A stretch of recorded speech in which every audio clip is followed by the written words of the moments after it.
This is the Detroit Sports Podcast Network.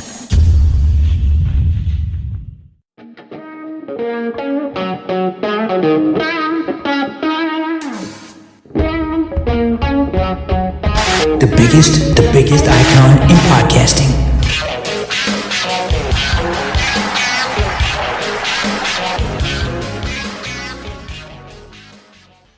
Thanks everyone for downloading the latest edition of Check the Report. I am the Doc, John Macaroon. Looking forward to a great broadcast. A lot of wonderful things happening in the world of Detroit sports. Oh my goodness, so much news happening following the week of Thanksgiving.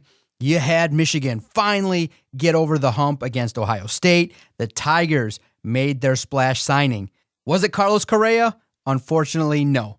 The Tigers and Al Avila made their splash, a 6-year offer that was accepted by Javier Baez. And so today with me, I have guest Anthony Bellino, host of X's and Bros on the Michigan Sports Network. I'm looking forward to a conversation with somebody who strongly supports Michigan. I want to get a sense of what it was like for him to take in that game, to take in that experience with the Michigan Wolverines finally getting over the hump. I believe the first victory over the Buckeyes in over a decade. He's the in-person host at the Detroit Lions at Ford Field. I want to get a sense of what he's seen now from Dan Campbell. Should Campbell potentially relinquish play-calling duties? I want to get a sense of where this Detroit Lions team is headed for the final 6 games of the 2021 season.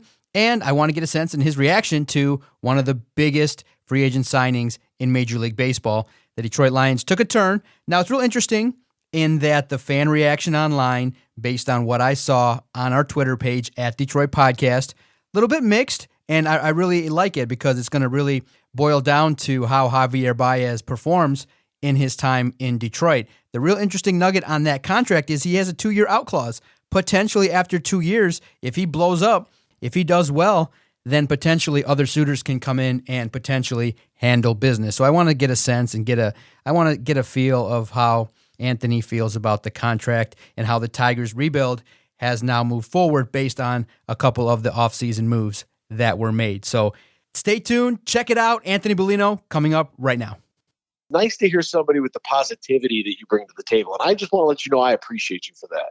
Yeah, absolutely. Even though things can be a little bit challenging, you can still bring a lot of energy. We're talking sports. It's the best time to be in the world of Detroit sports because so many teams are rebuilding, so much newness going around. And now the college teams have taken a step forward, so we definitely can be excited about that with what's happening with Michigan athletics, Michigan football, and what's happening in East Lansing with Mel Tucker. So obviously, yeah, even though what's happening in terms of the results out on the professional field is not what we all want, but I think the opportunity to turn our attention to something positive that happened over the weekend is definitely exciting, and especially for you because I know being that you have ties to the Michigan program, the work that you do for Michigan athletics.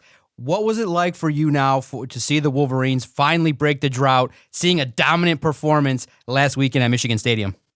You know, John, I don't know if there's a proper way that you can kind of try to encapsulate what happened on Saturday. And one of the things that I was really proud about that Michigan football team is that, you know, when you're covering a team and they're going through some things, you can kind of separate yourself from it, right? And watching that game and the way that they performed on Saturday made you proud to be a fan of Michigan football again. It really did feel like the culmination in the last 8-9 years of just consecutive losses. And of course, not playing last year, due to the COVID-19 pause at the end of the season there, it felt like a giant weight lifted off of the players' shoulders, which is, I think, who you think of first, because those are the guys that are actually putting in the time and the effort. They're waking up at 4 or 5 o'clock in the morning to lift weights in February, right? Those are the guys that are really, struggling through this. Then you think about the coaching staff and all the hours of preparation that group goes through each week to try to prepare, hitting the roads, recruiting, taking time away from their families to try to put the best possible product out there for the fan base. And then finally, you have the fans that are emotionally and financially invested in a team and in a program. And I think that when you start to factor all that in how Ohio State had beaten Michigan, right, especially the last 2 outings that they played, those games weren't even close. And then you look at the way that Michigan was able to respond this year and how there was no controversial call, right? They didn't leave anything to the judges' scorecards to take a term from boxing. They went out there and they knocked the Buckeyes out. They handled them. They did so up front by winning at the point of attack at the offensive line, at the line of scrimmage, the 5 up front, led by Vistardis. They dominated on the defensive line, which we thought that Ajabo and Aidan Hutchison were good players, but for them to show up in the biggest of moments, right, and to have the success that they had against that Ohio State offensive line. Those aren't scrubs, right? Those are 4- and 5-star recruits. It's Ohio State. This is not, this is not Tarleton State. No offense to the Texans out there who have a nice little basketball run right now.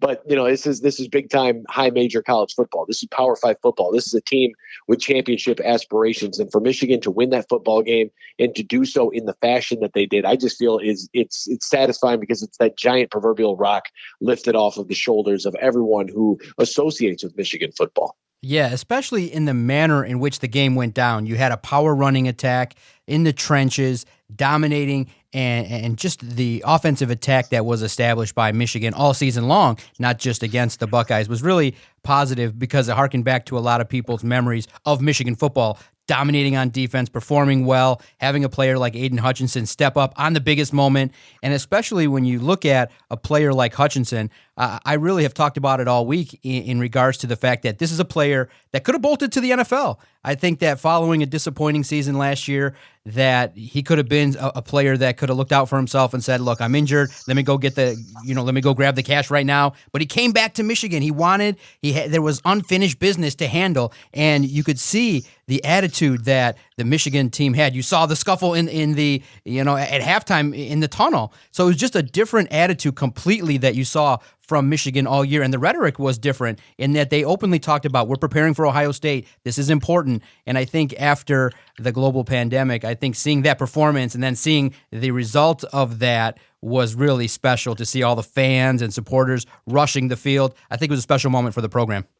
Oh, without a doubt. And you mentioned Aidan Hutchison. When you talk about the desire to do something great, right? And the selflessness, like, yeah, you could have taken that huge money and you could have gone and went to the NFL, but there was that unfinished business, if you will. There was that idea that I want to be a part of something greater than myself, and I want to do it for the university and do it for the coaches who recruited me. I mean, just special, I think is the best word. He's a special athlete.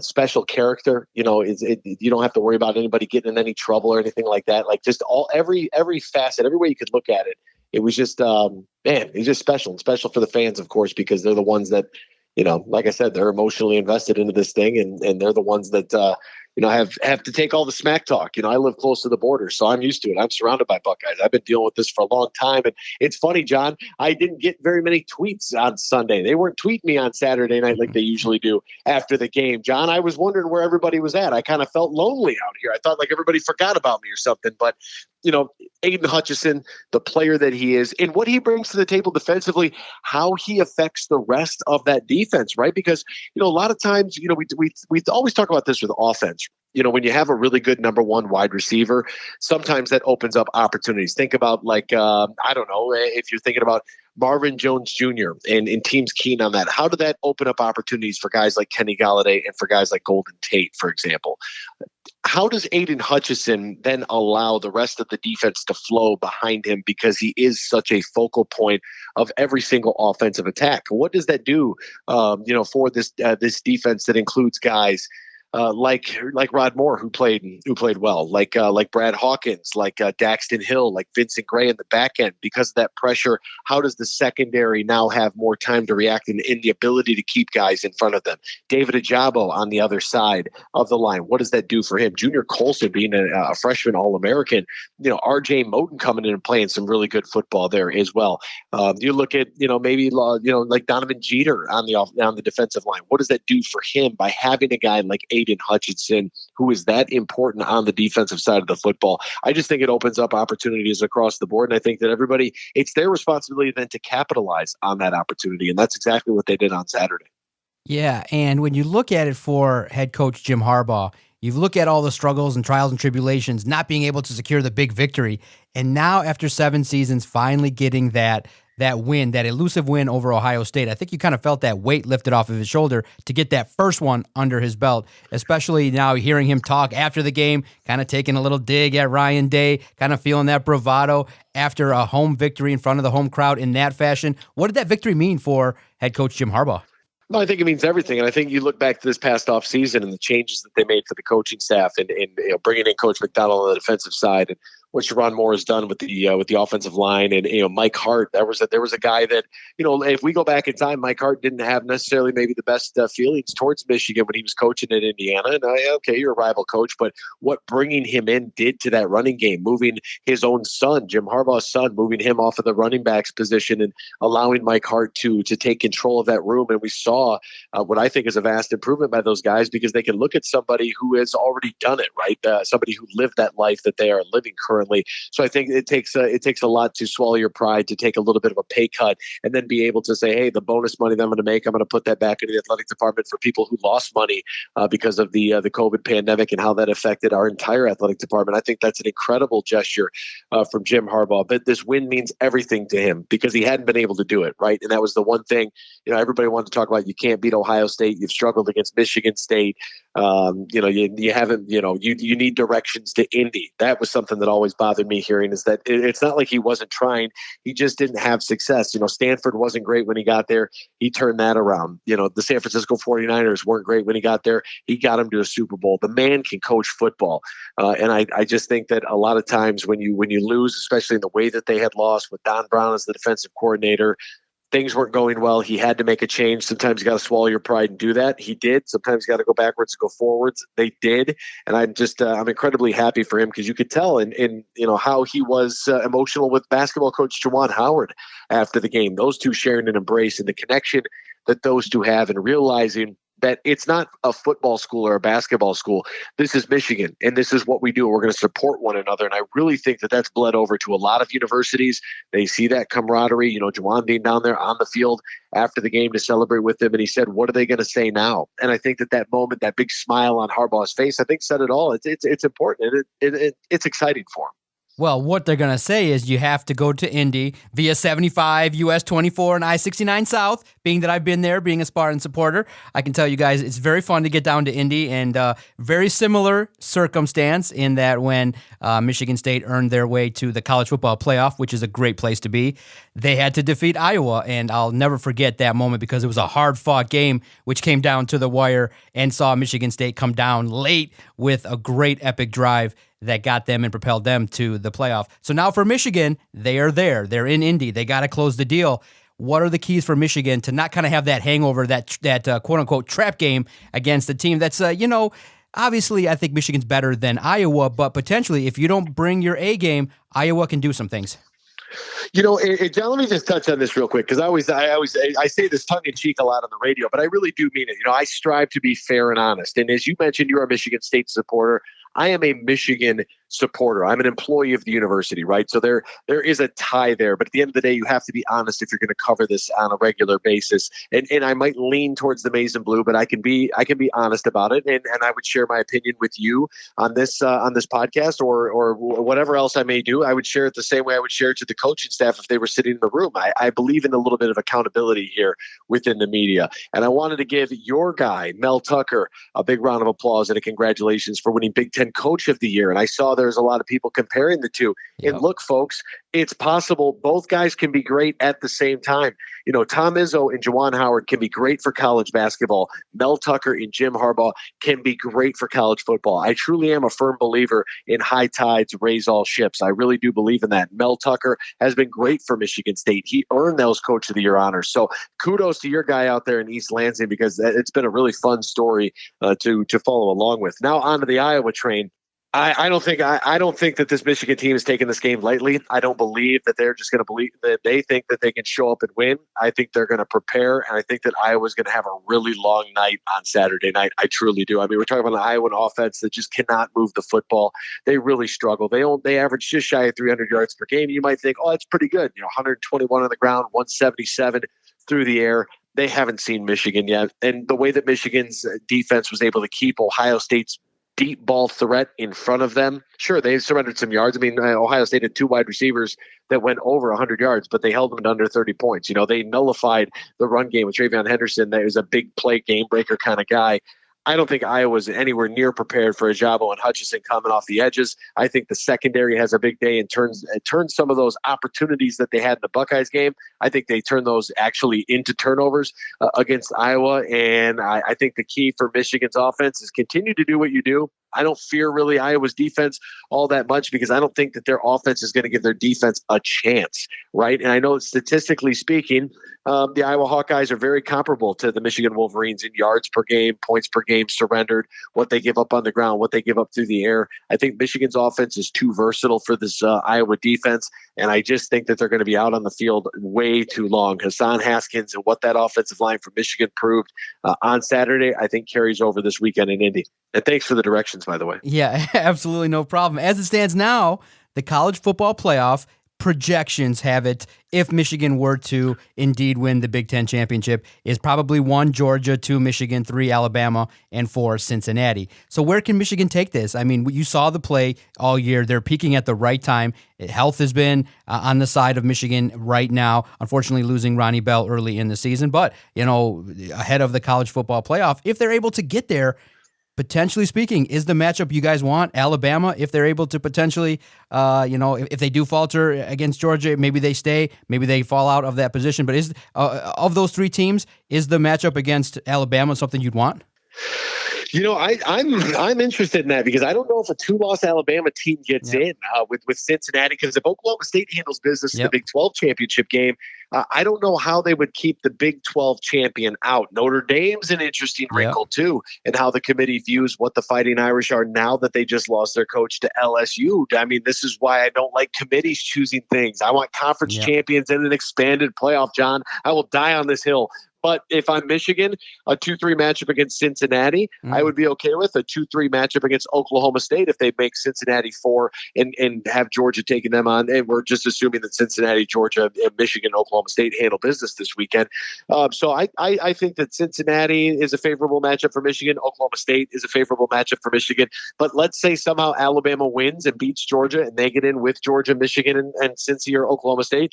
I'm all for it. I think we have a little vengeance game against Alabama. I like that right now. I think that Alabama's a little bit different than what we've seen recently. And I think that that's one thing we tend to do with college football a lot, is we tend to look at what the body of work has been, not for the season, but for the course of history, right? And I think that early on, had you switched Wake Forest's logo with Clemson's logo, the Clemson would have been, Wake Forest was at number 10 with 1 loss or whatever. They would have been in the top 4 without question. So I do think that history does play a role in how we view these teams. I don't think Alabama is as good as they have been in the past. That doesn't mean they're not good, but I think they are susceptible to lose, just as, we saw Auburn take them into 4 overtimes. Saturday evening, Fox, 8 p.m., Michigan will have their opportunity to get to the college football playoff. Basically, in essence, the college football playoff quarterfinal. If they win, they're in, and it'll make Ann Arbor light up. And for you guys and the supporters, I think that you're so close. It's a wonderful feeling, and I hope you guys do get to experience it. I can't wait to see it, especially with the trials and tribulations of the Wolverines program. It's nice to see some success. Even though I'm a Spartan supporter, I can at least say, hey, that we got the victory this year. Michigan's now having the opportunity to, after defeating Ohio State, to handle business and to take this as far as humanly possible. So I can't wait to see it. It'll be fun, fun times ahead, something to see for sure this weekend. Now let's turn our attention to a couple other teams in town, the Lions and the Tigers. Now, Anthony, you watch the Lions. I see you there. I watch the Lions. I'm covering it for SI all the time, and it's tough. This season has been tough because I think that most people obviously understood this is a rebuild. It was going to be tough to secure victories at the end of games. But what's been challenging, what's been causing a bunch of chatter lately has been Dan Campbell, the decision to call plays, and kind of some in-game decisions that have gone astray.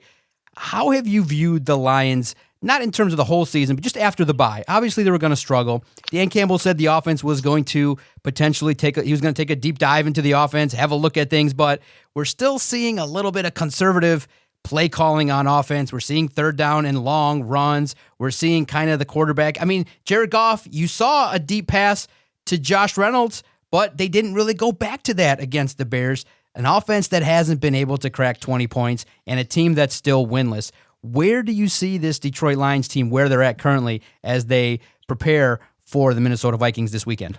I mean, in an abyss. If you remember that old film, I don't know, 10,000 Leagues Right. Under the Sea. I don't know, with the abominable snowman in Antarctica. I don't know. This team is. You mentioned that pass to Josh Reynolds, and it was like, why couldn't we just duplicate it? Just call. It's going to sound ridiculous, so just bear with me here. But what if you just called the exact same plays in the exact same order against the Bears as you did in the first drive? Just do it the second drive just to see if it works or if anybody's going to adjust. Like, I don't understand what is being made so difficult. One of the big concerns I have with head coach Dan Campbell now calling plays is, why does it feel like things have gone ultra conservative? At least when he wasn't calling plays, they were trying to go for it on fourth downs, taking back-to-back penalties, putting yourself in a position where you're 3rd and 22 and 2nd and 22 and then trying to run draw plays. I was there in Cleveland watching that Browns-Lions game. You're trying to run on 3rd and 14. Ooh. Like at some point, you got to believe Jared Goff is an NFL quarterback, right? I mean, he did throw 2 touchdowns against the Chicago Bears. Let him throw the football. He had that beautiful pass to Josh Reynolds for the score on Thanksgiving Day and a good out route to TJ Hawkinson. Like, let's keep it rolling. Let him throw it a little bit. If you go down swinging, but don't go down, running a draw play on 3rd and 22. I think the most accurate word for this season would be frustrating, because you're right. We all knew this was a rebuild going in, and that, talent-wise on the roster, especially when you nullify DeAndre Swift with an injury, that is a huge loss for this team that's already bereft of talent. But, going into the season, I was looking at the Football Power Index on ESPN. The FPI put out odds percentages, right? And it was your percentage chance to win a football game week by week. Some people were saying this team was going to win 7, 8, 9, 10, 11 games. FBI didn't give them better than a 50% chance to win any single game this season. And in fact, the highest rated game on that schedule, they had a 48% chance to beat the Philadelphia Eagles at home. And what happened? The Eagles beat them 44-6. Now, take the numbers and do whatever you want with them. But what it told me was that if you don't have better than a 50% chance to win a game, according to what these numbers are saying, this team might be in a lot worse shape than what we originally believe. The injury to Frank Ragnow did not help, right? Taylor Decker being out did not help. I love what we've seen from the offensive line. They just don't have the playmakers. We know we don't have the quarterback, but we don't have the perimeter weapons in order to put points on the board. I would just like to see them at least attempt to. In terms of the squad and the roster, obviously a lot of work has to be done on the offensive side, and I think it will be done in terms of the draft and free agency. With a draft that you kind of realize maybe potentially the Lions are going to potentially have the number 1 overall pick, do you say that, even though there's not a quarterback that is not really a standout player, that everybody's consensus, a guy that you have to draft, do you think maybe you roll with Goff one more year, surround him with talent, and maybe even wait another season? There's a school of thought that you build up the team and then add the quarterback. It's the biggest decision. And from my eyes, I think there's a couple serviceable players you could get in later rounds. I know it's a major decision, but are you the type that could be patient and wait while the team builds around Goff? Or do you say get a player that Goff can teach for a year, and then after 2022, Goff's cap hit is much more reasonable and you can move on? Well, I guess that I would ask this to all the fans: that what quarterback have you actually watched, right? That has jumped off the screen. You're like, I got to have that guy, right? Who's available that's going to be in this draft class? You're like, I absolutely have to have that guy, because you're not going to take a quarterback at number 1. There's just no way. I mean, hello, Aidan Hutchison. Let's not overthink this, shall we?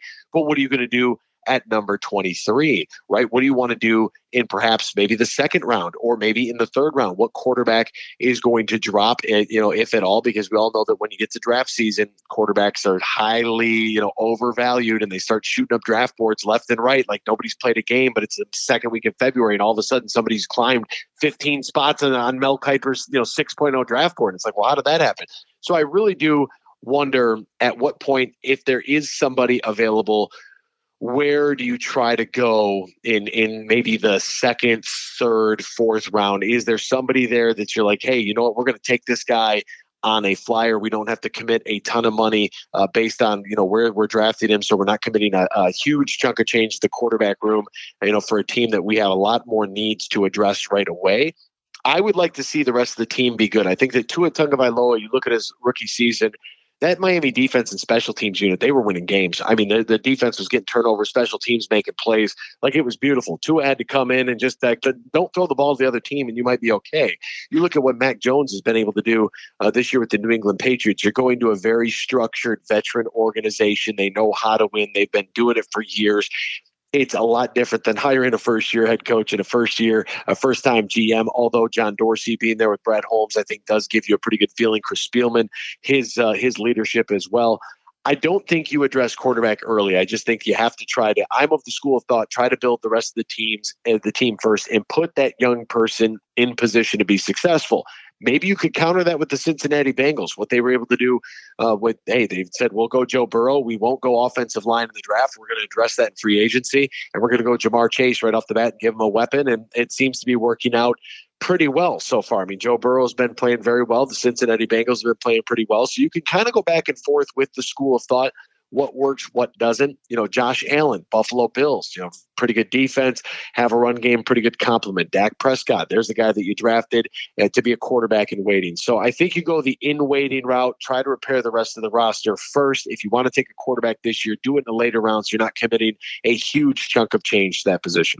Very fair school of thought, talking to Anthony Bellino, host of X's and Bros on the Michigan Sports Network. Yeah, with the Lions, I just think they got to find a victory or two while securing the number 1 pick and run the game right. I think the angst, the early chatter about Dan Campbell has just come from the fact that the team can't take back-to-back holding calls a couple of times in the same game. You run the game right, make decisions that make logical sense, and I think a lot of the fans still support Dan Campbell because he's real, he's honest, he's one of the most authentic people you're going to get, and it's definitely a breath of fresh air being in the media to talk to somebody where you feel like, hey, he might not answer the question directly all the time in terms of giving you that NFL inside information, but where you stand. He'll give you the information that you need if asked correctly, and he's authentic, and I think the players relate to that, and that's starting to potentially spread where even though the team doesn't have any wins, the players are still firmly behind him, and the team is trying. So let's see what one offseason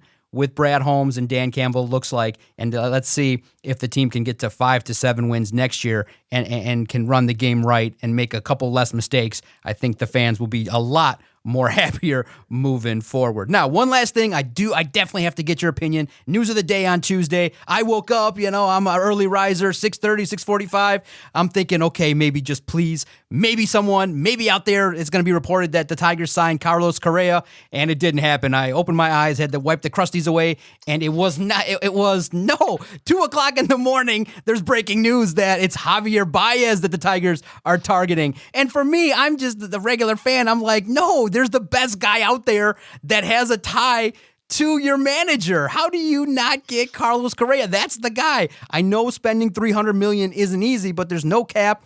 I felt like, and I tweeted on our Twitter page at Detroit Podcast, the PR value that you would have got for the next 4 months, I feel like you could have made half of that amount in terms of jersey sales, ticket sales, engagement. You could have made so much money and positive fan engagement. Now, I know Javier Baez is a player that comes with warts, but also has strengths. He's a power hitter. I think that's an upgrade at the shortstop position, but it just, for most people, and I definitely understand their point of view, it just kind of feels like you're settling and getting second best. Where do you stand on this Javi Baez situation? What decision did Al Avila make? How does it shake out for you? Well, it really all depends. Is the money that they saved, and from Bayamon, Puerto Rico. I'm a surrogate Puerto Rican myself. Nice, I'm not actually, but my best friend's Puerto Rican, so I grew up. He's all jacked up about Javi Baez going to the Tigers. He's like, I got to get Baez jersey right away, right? So we were laughing about that. Look, if they. With the reported numbers for the Baez deal, if they're able to use some of that other money to maybe it's a Marcus Stroman, right, and add to the pitching staff, maybe there's another move to be made, then you feel a little bit better about it. The best comparison I saw is that you were upgrading from a minivan and, and instead it was great that you got a BMW, like that was awesome. But there was a Ferrari sitting right there too that you could have had, right? And I'm like, okay, I understand that. I'm not big on the 10-year contracts in baseball. I know I'm an outlier because it's not my money that I'm cashing the check for. It's not my checkbook, so what does it matter? Go all in, and Dave, why not get Correa too? What the heck? And spend the money, write the checks, and make it happen, Captain. But for me, those 10-year deals, we're living it with Miggy right now. Sometimes it hamstrings you a little bit on the money that you're willing to spend, in the future. So a shorter deal with less money, might be kind of a good idea. And here's the interesting thing about Baez, right? So I know that, from looking at it from a statistic standpoint, his defensive WAR is like 1.3 points below where Carlos Correa is at. Offensive WAR is about 10 points lower. So that's one of those things you're like, oh, okay, like that kind of stands out. Right. But you look at the power numbers with more home runs, more triples. You like that. What you don't like is the fact that Baez has struck out like 300 more times than Carlos Correa has. What I think that this team, and it's analytics driven, right? The strikeout doesn't hurt you as much anymore. We know that, right? We like the payoff of the long ball. But I think their theory is that if they can help Javi Baez at the plate have better, more patient plate appearances where maybe he's drawing more walks, being more selective on the pitches that he wants to swing at. I think they looked at him as like, hey, this is a great player we can get for a little bit less money, and we can actually fix some things here. He immediately is an upgrade to the team. There's no question about that. He upgrades the position offensively and defensively. He's going to be great for this crew. But I think that there is sort of that like, okay, why did we go a little bit cheaper? If there's another move to be made here this week or next, then great. But then again, we all have to kind of wait until, the deadline anyways. Are we even going to have a season this year? Are we going to be locked out? What's the status there? So I think that everybody's just kind of on very thin ice, and maybe Carlos Correa's number's so big that ownership wants to know, hey, at what point are we going to be willing to commit this kind of money? Absolutely. I can't wait to see how it shakes out. At least you're starting to see now, too. You got to remember, too, the young bats that are coming up, a free agent pitcher that they acquired. The team is building, and the key phrase that I think Al and Chris Ilitch have said is they not only want to build a team to win a championship, they want to have sustained success. And so where does a $300 million contract fit into that? I don't know. So, and I agree. I think that Baez is an upgrade. Let's just hope he minds his P's and Q's, because if he's starting to, wave his fingers at the Tigers fans, Detroit fans don't play. So you don't be no antics as long as he can, hopefully under the tutelage of AJ Hinch and the coaching staff and the managerial staff, they can turn things around and get the offense better. Yeah, if he's striking out in big moments, if the home run numbers aren't there, if it's slow to warm up, you don't want to see that, because the fans deserve a winner across all the sports, and especially the Tigers. They've waited long enough for this rebuild, and I think the angst came in because there was a player that could have supercharged it from third gear to fifth gear and potentially staying in third gear for another year, maybe getting 10 more wins than last year. It may not satisfy some, but that's still progress in terms of where this needs to go. So I can't wait to see it. I think that, monitoring all the teams with Steve Yzerman, with Brad Holmes, with what the Pistons got going on with Troy Weaver, everything going on, Al Avila, I think is definitely room to pay attention to the growth and the young cats, the infusion of young talent that has infused Detroit sports. So we'll be here to monitor it, and I definitely look forward to conversating with you potentially if Michigan gets to the college football playoff. We'll check back in again. Look forward to more talks, seeing you at Ford Field, looking and breaking down the Detroit Lions. Make sure you listen every morning. It's a great show. I listen. X's and Bros, Michigan Sports Network, 93.5 The Roar, FM radio, Metro Detroit. Definitely pay attention. Anthony Bellino, one of the nice guys, had me on before, had me on his radio show. So anytime we can have a little bit of a longer form conversation uninterrupted, I want to take advantage and feature good guys. And definitely Anthony Bellino is one of the good guys. Follow him on Twitter at AC Bellino, at ACBELLINO. A good follow in Metro Detroit. Thanks, Anthony. Thanks for the time. John, I appreciate you, my friend. Thank you for all the kind words. Let's do it again soon.